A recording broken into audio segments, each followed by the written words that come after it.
అబ్బాయితో ఒక కమర్షియల్ గా ట్రై చేస్తున్నారు.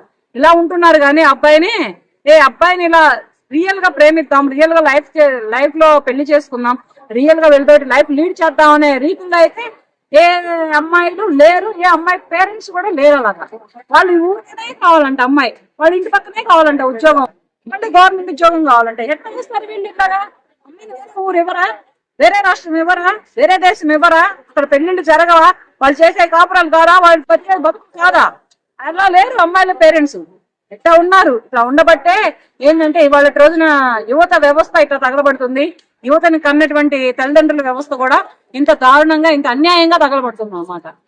బయట దేశాలకు ఇస్తే వాళ్ళ పిల్లల్ని చంపేస్తున్నారు, మన దగ్గర అయితే సేఫ్టీ ఉంది కదా అనేసి మన సర్కిల్ లో కావాలనేసి కూడా అనుకుంటారు కదా. దేశం దాకా వెళ్ళమన్నాడమ్మా నిన్ను.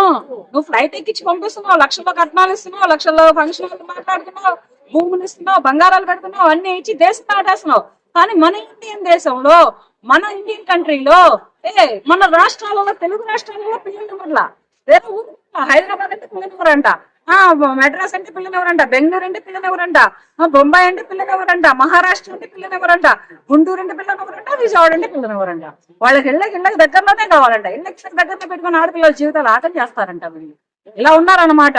అబ్బాయి అయితే ఆ అబ్బాయి డిగ్రీ చదివాడా, సాఫ్ట్వేర్కి ఇద్దాం అనుకుంటున్నామండి. అబ్బాయి ఫోటో పంపించమని అడగట్లేదు ఇవాళ రేపు. అబ్బాయి బ్యాంక్ బ్యాలెన్స్ పంపించి శాలరీ పంపించి అని అడుగుతున్నారు ఇవాళ రేపు. అబ్బాయి శాలరీకి అమ్మాయి కాపురం చేస్తుందా? అబ్బాయికి ప్రాపర్టీకి అమ్మాయి పిల్లల్ని అంటుందా? ఏం చేస్తున్నారు అమ్మాయిల తల్లిదండ్రులు?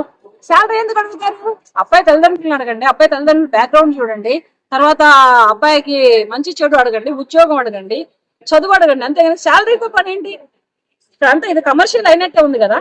ఇది కమర్షియల్ అనకపోతే ఏమంటారు? అబ్బాయిలతో ఇంత వ్యాపారం చేస్తున్నారు అమ్మాయిల తల్లిదండ్రులు.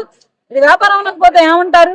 ఈ రకంగా ఉంటే ఇప్పుడు ఉన్నటువంటి వ్యవస్థలో పెళ్లిళ్ళు కావు కదా, ఏమీ కావు. ఎట్లా ఉండిపోవడమే జరిగింది. అబ్బాయిలే గాని అమ్మాయిలే గాని ఎవరైనా గానీ ఇలాగే ఉండిపోతారు. వాళ్ళ జీవితాలు తల్లిదండ్రులు వాళ్ళ చేతులతోటి ఆగం చేసుకుంటున్నారు. ఇలా ఉన్నారనమాట వీళ్ళు. దయచేసి నేను యువతకే కానీ, యువతనికి అన్నటువంటి తల్లిదండ్రులకే కానీ ఇస్తున్న మెసేజ్ ఏంటంటే, ఒకటి గుర్తుపెట్టుకోండి అమ్మా, ఎవరైనా గానీ కట్నాలంటూ, కానుకలంటూ, బంగారాలంటూ, లక్షల్లో కట్నాలంటూ అబ్బాయిల తల్లిదండ్రులు వెళ్ళొద్దు. ప్రాపర్టీస్ అంటూ, లక్షల్లో శాలరీలంటూ, సాఫ్ట్వేర్ ఉద్యోగాలంటూ అమ్మాయిల తల్లిదండ్రులు కూడా వెళ్ళొద్దు. ఇది చూసుకొని 20 ఏళ్ళు అమ్మాయికి, 24 ఏళ్ళు అబ్బాయికి వచ్చినమ్మంటేనే పెళ్లిళ్ళు చేసుకుంటే వాళ్ళ భవిష్యత్తు బాగుంటది.